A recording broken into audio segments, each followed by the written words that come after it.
Ang ibanda daw, gilid-gilid lang. Si Pia lang gid siya. Ang role ko po ngayon ay paglaban sa Paglaban gid si Jam na supporter. naawa ako sa mga magbabalik sa pag hindi nagsalita yung mga team. Kasi ngayon as you said, kampo ng Gatsayan, kampo ng Cayetano. Ngayon kasi parang tinalo nila sinong Marcos, sinong Duterte. Siguro naman, Ito na yung Marcos sa Duterte. Why na na? you can start deciding what's right Why or pag wrong. gani ya election? Batas ng kalaban ng kapag mo. Diba, yun ang problema.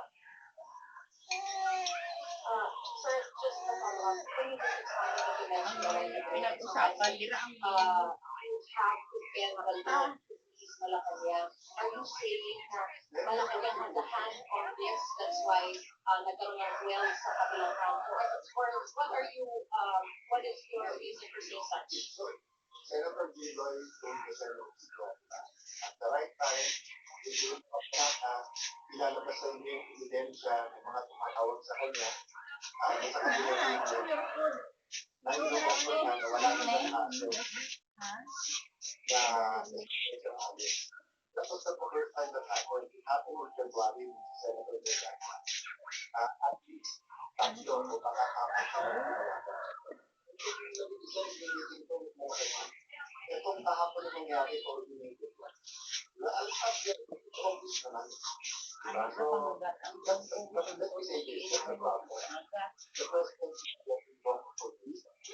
At yung nag-isa, na kalaban, pag-alis ng mga yan, yung NBI, hindi pumasok, sila ang gulo. Ang nagpapagod ng NBI sa Senate President,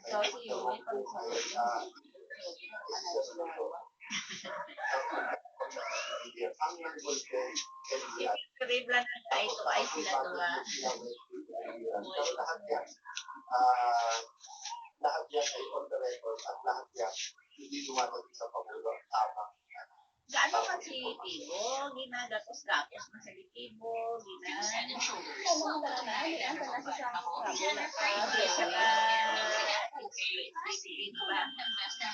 pero love niya man. Linog.